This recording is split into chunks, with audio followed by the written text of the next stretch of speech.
Coming up next on Passion Struck, have you ever found yourself in a moment where everything looks fine on the outside, but inside it's like you're just not there?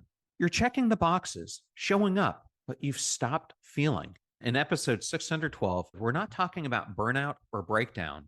We're talking about something quieter and maybe even more dangerous. Because the real question isn't, how do I stay strong? It's how do I shift the story I'm telling myself before it breaks me? What if resilience starts with one small internal change? And what if you already have the tools to make it? Welcome to Passion Struck. Hi, I'm your host, John R. Miles, and on the show, we decipher the secrets, tips, and guidance of the world's most inspiring people and turn their wisdom into practical advice for you and those around you. Our mission is to help you unlock the power of intentionality so that you can become the best version of yourself. If you're new to the show, I offer advice and answer listener questions on Fridays. We have long-form interviews the rest of the week with guests ranging from astronauts to authors, CEOs, creators, innovators, scientists, military leaders, visionaries, and athletes. Now, let's go out there and become Passion Struck. Hey everyone, John here, and welcome to episode 612 of Passion Struck. Before we dive into today's conversation, I want to share a few updates that I couldn't be more excited about. First, after months of design and intention, we have launched the Passion Struck clothing line.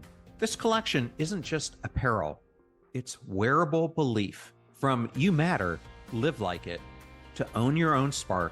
Every piece was created to reflect what we stand for as a movement, living with courage, clarity, and purpose. To celebrate, we're also running a giveaway. When you join the Ignition Room, our community for episode reflections, prompts, and behind-the-scenes conversations, you'll be automatically entered to win a Passion Struck t-shirt and hat from the new line. Joining is completely free. Just head to the show notes to sign up. And while we're on the subject of deeper connection, I also want to tell you about something that we're also creating. We are replacing my newsletter, Live Intentionally, with our new Substack, The Ignited Life. It's the written companion to everything we're building here. Each week, I'll share mental fitness tools, behind-the-scenes stories, and practices I don't publish anywhere else. Both spaces, the Ignition Room and the Ignited Life, are built to help you take what you hear in these episodes and actually apply it to your life. Now, onto today's episode. We're deep into Mental Health Awareness Month now, and this episode keeps pulling on a thread we've been following together from the start: how we care for our inner world when life gets messy. In episode 606, I explored why mental health isn't just emotional, it's existential. And then in episode 609, I broke down 5 science-backed habits that can anchor you when everything feels unstable. And earlier this week, I had 2 powerful conversations that took this even further. On Tuesday, I spoke with Dr. Zach Mercurio about the power of mattering and how recognition, not just performance, is what shapes fulfillment at work and in life. And then on Thursday, I was joined by Biet Simkin on how grief, beauty, and consciousness intersect to shape your inner experience. Her insights were raw, spiritual, and unforgettable. Which brings us to today. Because even with the right habits, even when you're anchored, life still moves, and sometimes it shakes us loose. So the question is this: when change and challenge come, can your inner world flex and adapt without losing yourself? That's what today's episode is about. We're talking about reframing, not spin, not forced positivity, but the neuroscience-backed ability to see your own story through a new lens, so you can grow through the challenge, not just survive it. We'll explore the Lens Framework, a simple, powerful structure to help you rewire how you interpret stress, adversity, and uncertainty. Because sometimes transformation doesn't start with a bold decision. It starts with a quiet shift in perspective. Let's get into it. Thank you for choosing Passion Struck and choosing me to be your host and guide on your journey to creating an intentional life. Now, let that journey begin.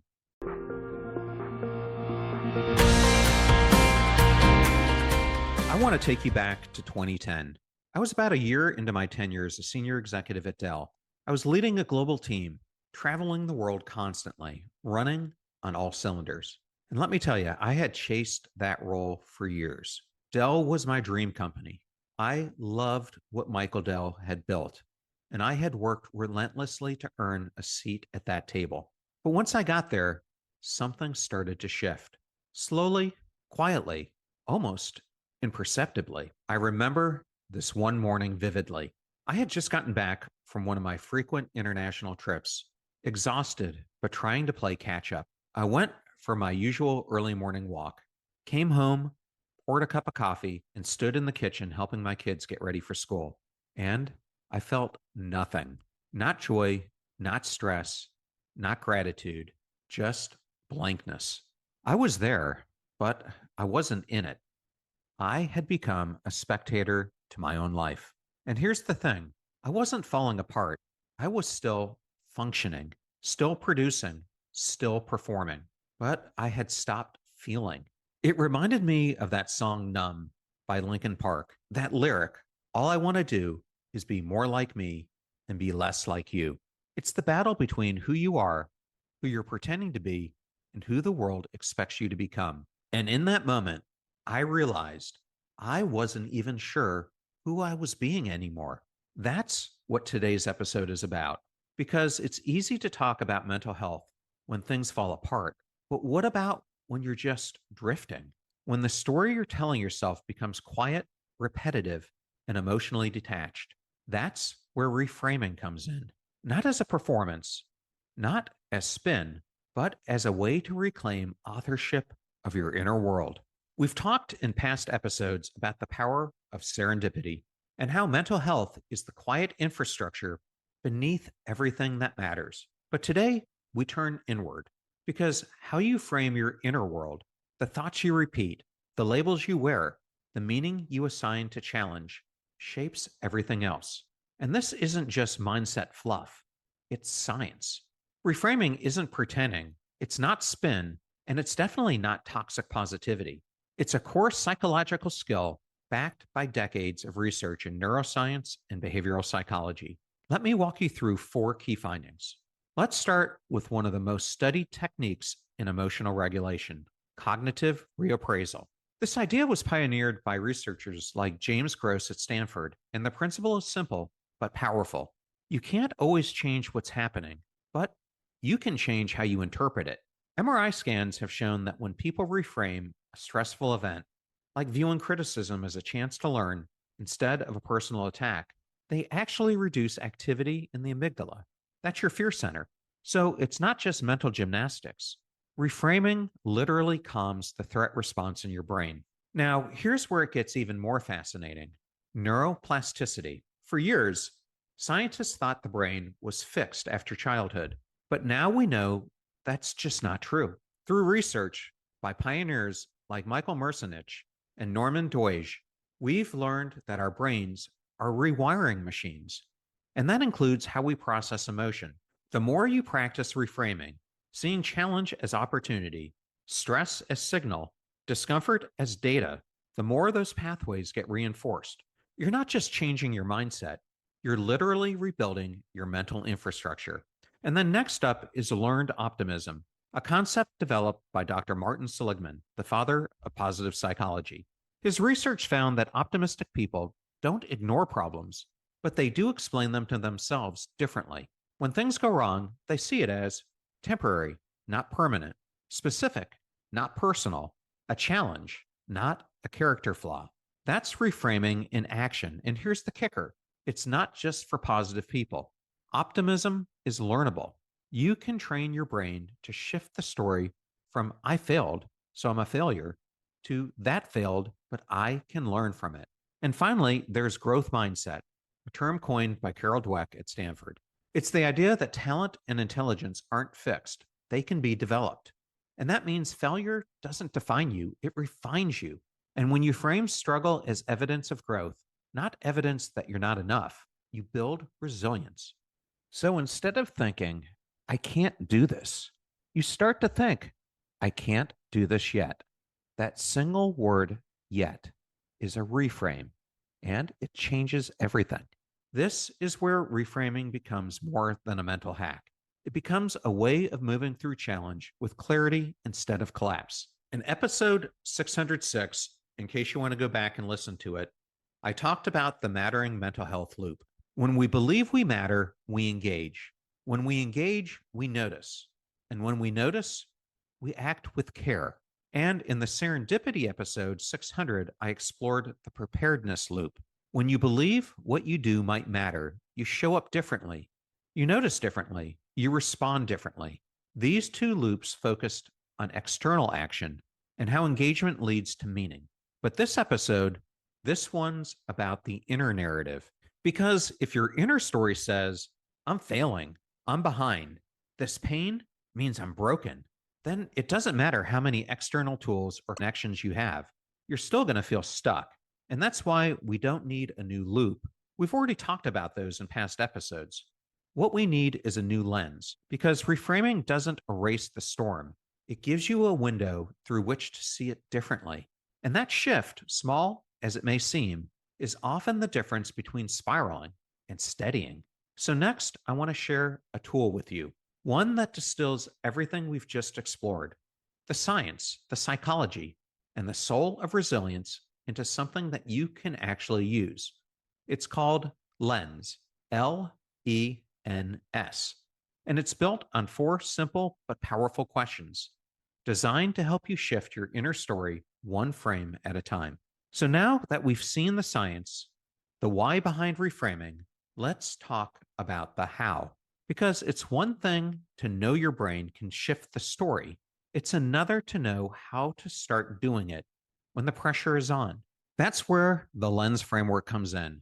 It's a simple, powerful tool that you can use to reframe in real time. And it starts with this: the letter L, label the story.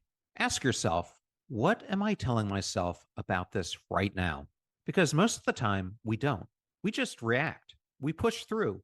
But underneath that reaction is a story. And if you never pause to name it, that story runs the show. This is where reframing begins with awareness, because you can't change a story you haven't named. Think about it. When stress hits, when something unexpected throws you off course, your brain doesn't default to neutrality. It builds a narrative, fast and often unconsciously. You say to yourself things like, I always mess this up. They don't respect me. I'm falling behind. This is the beginning of the end. We rarely say these things out loud, but I think we all know they run beneath the surface and shape how we feel, how we act, and what we believe is possible. Back in that moment at Dell, standing in the kitchen, completely numb, I didn't have the language for what was happening. But if I had labeled it honestly, it might have sounded like, I'm functioning, but I'm not here. Or maybe I built a life that doesn't feel like mine anymore. That's what this first lens is about: labeling the story so that you can stop letting it run silently in the background. And labeling the story doesn't mean judging yourself. It means pausing long enough to ask, what story is driving me right now? Is it fear or failure? Is it the need to prove something? Is it shame from the past showing up in the present? When you name it, you slow it down. You create space between stimulus and response. This step echoes something we talked about in episode 606, the erosion that happens when we stop feeling like we matter. Because when you don't label the story, your mind fills in the gaps with the worst possible explanations. And neuroscience backs this up. Dr. Daniel Siegel, a pioneer in interpersonal neurobiology, has a phrase for this. He calls it name it to tame it. When we name what we're experiencing emotionally or cognitively, we actually reduce activity in the amygdala and increase regulation in the prefrontal cortex. That's the part of the brain responsible for clarity and conscious decision making. So I want you to try this. The next time you feel overwhelmed, anxious, or shut down, pause for just 10 seconds and ask yourself, what's the story I'm telling myself right now? And write it down. It might feel like, I feel like I have to get this right, or I'll disappoint everyone. I think they're pulling away from me, and it's my fault. I'm scared. I'll never feel like myself again. And I know those are all difficult questions to ask, but now you've got a starting point, a name, a handle on the moment, because awareness is the first act of agency. And once you name the story, you've taken back the pen. But now comes the next challenge, looking at what you've written and asking, Is this story really true or just familiar? In this first part of the lens framework, we talked about the power of labeling the story, naming what you're telling yourself so that you can disrupt emotional autopilot. But once you've named it, the next question becomes, is this story actually true? Is it helpful?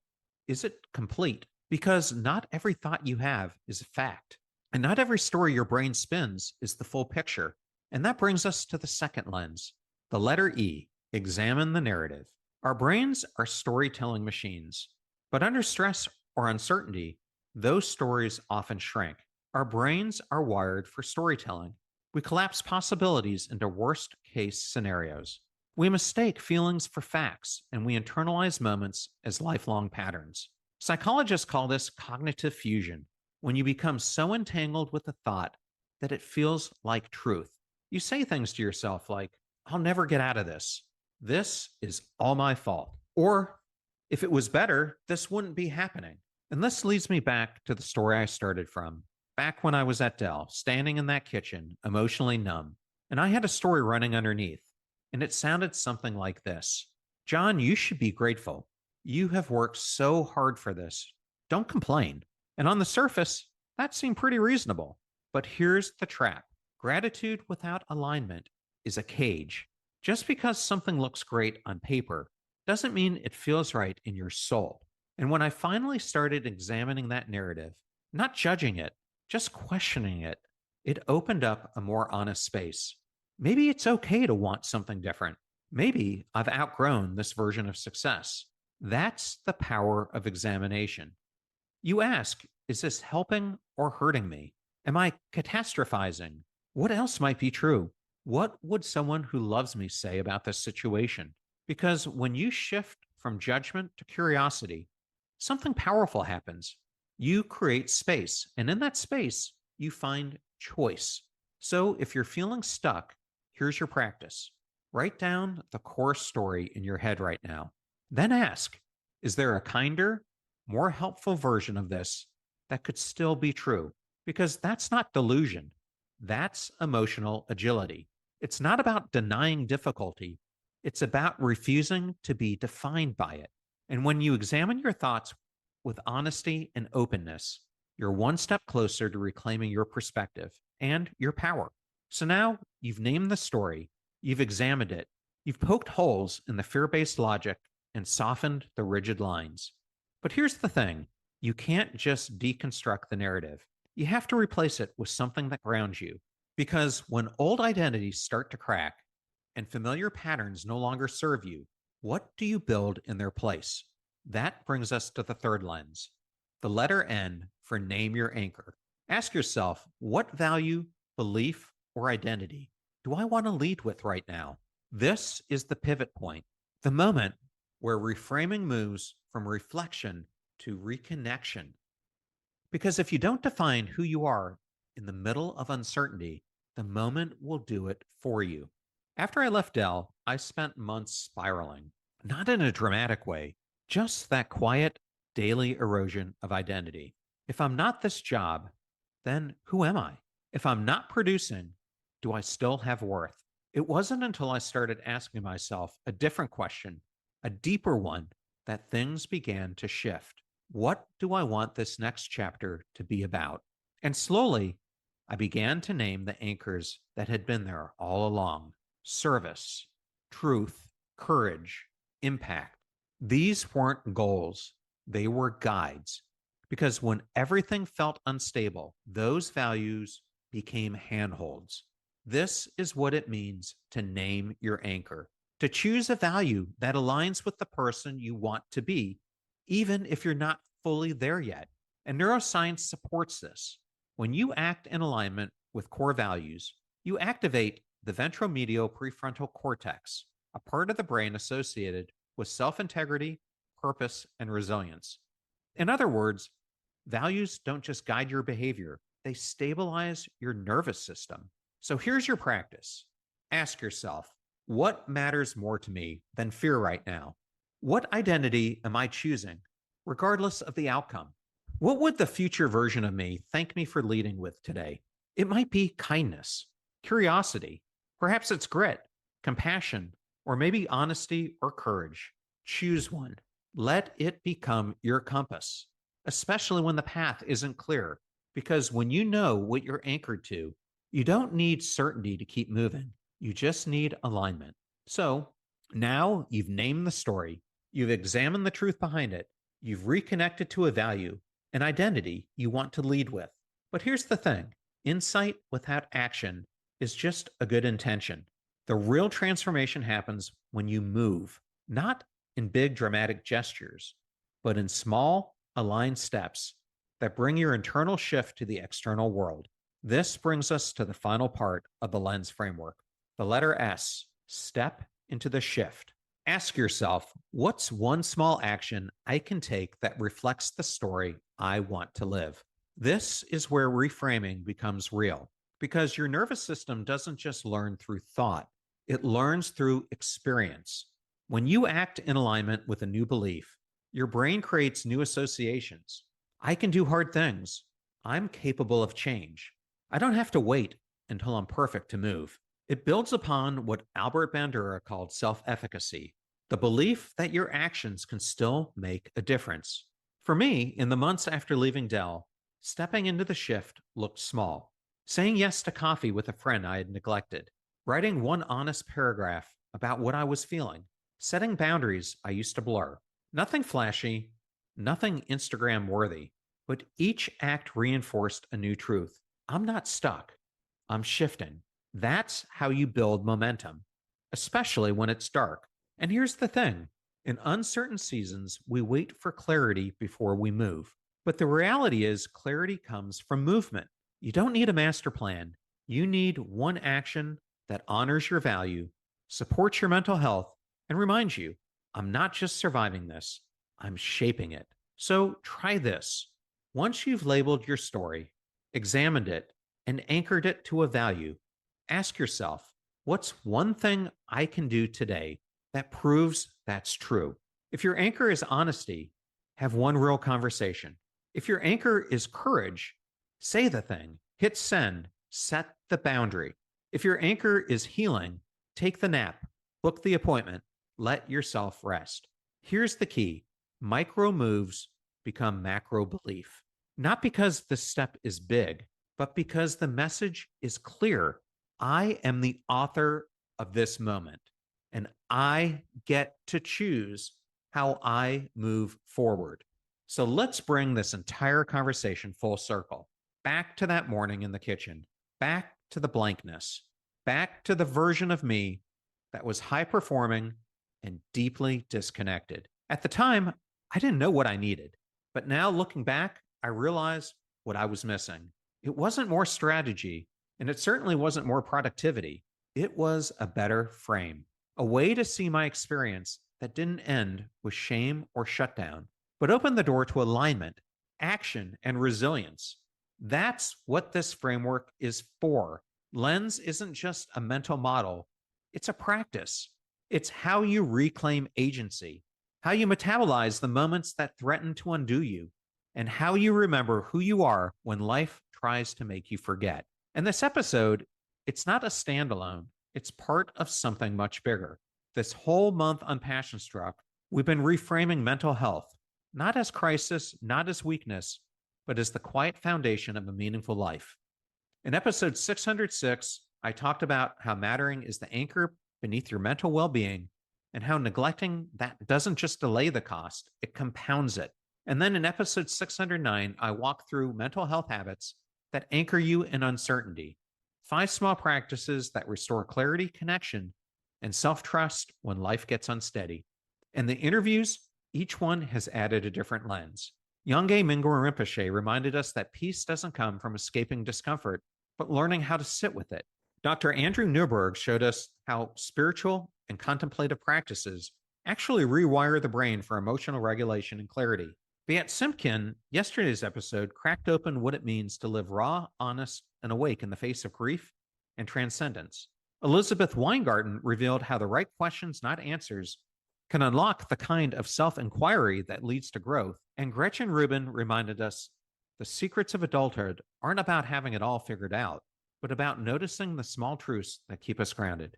All of it builds towards this: Mental health isn't the absence of struggle, it's the presence of support, self trust, and emotional flexibility.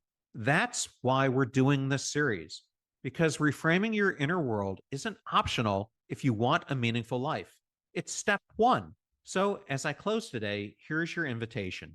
Pick one moment this week, any moment, pause, label the story, examine the narrative, name the value, step into the shift. That's your lens. Use it, because the difference between spiraling and growing is often just how you frame it.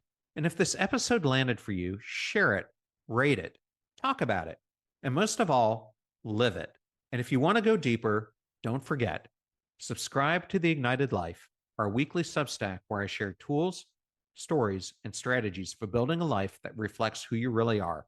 And join the Ignition Room, our free community where we go beyond the podcast and into real conversations with people who are committed to living intentionally. And make sure you're subscribed, because next Tuesday, I'm talking with Joseph Nguyen, New York Times #1 best-selling author of the global bestseller, Don't Believe Everything You Think. And we're getting right to the root of suffering. Because if you've ever felt trapped in your own head, if your thoughts feel like quicksand, or your voice keeps dragging you back into shame, self-judgment, or not enoughness, this conversation is for you. As soon as the parents don't feel enough worth, they're going to make their kids feel like that too, to make them work for approval, for praise, for love. And that's how the parents believe that the child can grow up to become quote unquote successful. But is success worth it if the person is not happy, not at peace? And those are more important questions to ask rather than can I be successful or not? Because then you have to really redefine what success means for you. And that's the point in which you can start to turn the tables and carve and pave a different path for yourself. Until next time, notice more, name what matters, and live life passion struck.